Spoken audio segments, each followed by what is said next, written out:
godhee baay'een keessan argitaniitu namoonni azirtanis jirtu na argitan jiraatan lafa sanan ta'a ture gaaf sana ji'a afur gaafa guyyaa 16 lafa kana taa'ee baay'een cinqama garaatti baadhee baay'een cinqama yeroo garaatti ishee baadhu ulfa jashanii ta'e dhiigatu dangalee achi ciisi mucaanaa bahuu naan jedhan biyyatti galeen biyya jira maatii koo bira ay anin ciisu maqaa Yesuusiin mucaan garaa kootis xaragamee hin ba'u jedheen nan ba'i gaafa hospitaala tarkaanfadhee ba'u sangaan tokko fiigaa dhufee na nyaachuudhaaf gaafa maqaa Yesuusiin jedheen darbee mana nan ba'i gaafa ba'u mana namaa wayii seenee naa kadhadhaan jedheen naa kadhatan hinduutu mucaan kees xaragamee hin ba'u kaasuutti guutee baata naan jedhanii isa malee immoo lafa kanatti gaafa guyyaa 16 sana lafa sanan ta'a ture waa waaqayyo naaf godhee akkas marsaa kanarraan tartiibaan namootaaf kadhatu maaloo otoo dhiisanii nama dhukkubsatu otoo waamanii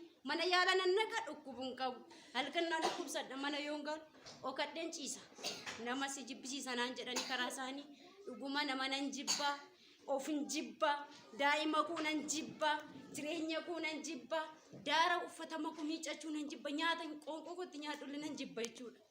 Afuura guddaadha naan jedhanii asirra kallattii kanarra deemuu dadhabeen giddidi isaan afuuritti dhufa Yesuus maal na agarsiistaa naan jedhanii gaafa na argan anis mataa kootii amma miila kootii eeyyoota akkanadha ka maaltodha isin raajii isiniif achi maal na agarsiista waa'ee nama kanaa Yesuus jedhanii butaman anis keessa kootti natti dhaga'ame edaa ani beeku daa'imni garaa kootti duuteetti hin jirtu. Guyyaa sadii fi sochoota. Waan an deemsa geemmoo daa'imni kun maaliif na xulfaataa? Kana kootti ganna mamadeen hin sochootu. Isatti immoo sodaadheen inni narra waan sodaannaa'uuf ittiin himu daa'imni koo hin sochootu. Achi dhufanii socho'i jedhani. Daa'ima nana socho'i jedhani. Isaan achi dhaabbatu as lafa kana dhaabbadha. Ji'a afur gaafa guyyaa 16 sana asii dhaabadhee isaan naa kadhatanii socho'i jedhanii. Tokko lama sadii naan jedhe sadaffaa daa'ima kootiin jedhe. Okay. Sadaffaa kootii akkuma isaan jedhanii nan taa'ee gaafan taa'uuti isa waan baay'ee naa kadhatanii hospitaalatti of agartanaan jedhanii sirriima diinni waan akkasii operaasyoonii agarsiisanaan jedhanii sirriidha. Asirratti isiniin dhaaba. Guyyaa sana otuma kadhatamaa jiru mucaan kun hin socho'e moo zimmedhee magalere? Hin socho'e. An socho'een beenu akkasuma.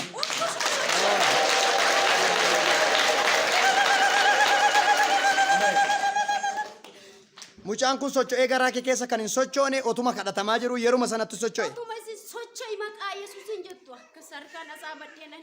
Okay. Socho'i jettu. Achi garaa makoo asirraati galbixee gal otoon akkas wayyaa koo kaasee uummannuun arga gaafa. Okay. Wow.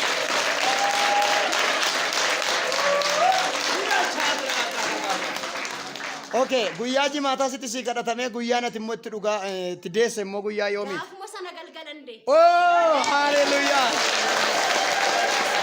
Oi, manni yaalaa hospitaala kam naqxeeti? Hospitaala asii baheen asa iddoo sana toon taa'u karra sana bahuun dadhabe. Dura na xulfaata malee waayyuu dha. Ji'a meeqa immoo kan manni ji'a meeqa faarratti manni yaalaa kan inni si keessaa xaragamu malee ta'uu jedhe? Ji'a 5ffaadha kuni. Mucaa uumama baattu kana kanaa xaragamuudhaan? Ana ishuma kana kunoo.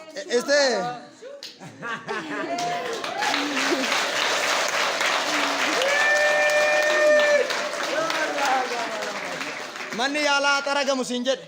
Haa xaragamu naan jedhan. Okay.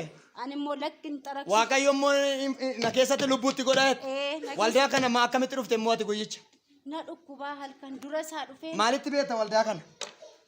Dura waldaa gara sii deemuuf hammanaa beeyyuu achi abbaa manaa godhaanii. Okay. Waldaa akkasii dhaqxee mucayyoon gibbii keenyaa tokko jirti abbaloo waldaa achi dhaqxee fakkaatan achiin darbee. Waldichatti maaltu jiredhaan hin fayyuu?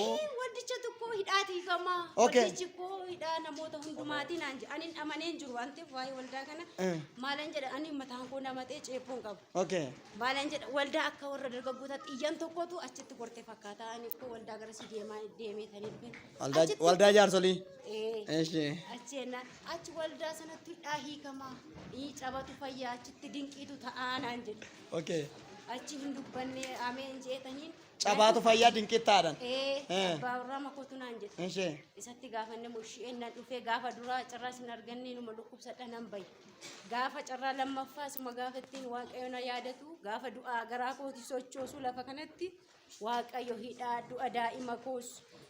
Inni asirratti natti dubbatame dhiignis dursee dhangala'ee appiraasoonii naan jedhanii eksireeriin akka kanatti akkuma karaa isaanii amma natti dubbatan waan hin mataan astirasaawundiin gosa lama eksireerii gosa sadi hundi quba koo akka kanatti ol dhufanii as guutaan appiraasoonii haa taatu jedhanii hin mallattaa'ee erga dhufee waaqayyo immoo hoodhu jedhee gaafa chaappaatti kennu waaqayyo mucaa koo nagaa na hiike. Waaw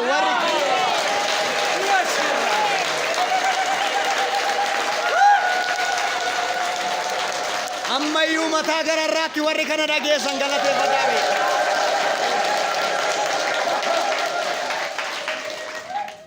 Manatti warra waan qoosaa fakkaata, waan salphaa natti fakkaata. Baay'een yookiin haadhatu miidhama gaafa dhiigni garmalee dhangala'u. Baay'ee dhiigni koo sa'aatii afurii ol as xeenaa dhaaba ambulaansiin biyyaaf isheettullee gaafa san anan na didde yeroof si dursa garuu hin durfamtu naan jedhan. Koo yeroof na durse hin durfamne naan durse. Eewutu akkasiin jedha. Isintu naan jedhe. Yeroof si dursa garuu hin durfamtu. Ati iyyuu durfamii dhiiga Yesuusi. Mucaan kun mucaa nama dubara. Maqaa Yesuusin dhala eebbaa siif haa taatu dhuga baatii kan biraa fidii kottu. Ameen. አላለቀም ገና ይቀጥላል።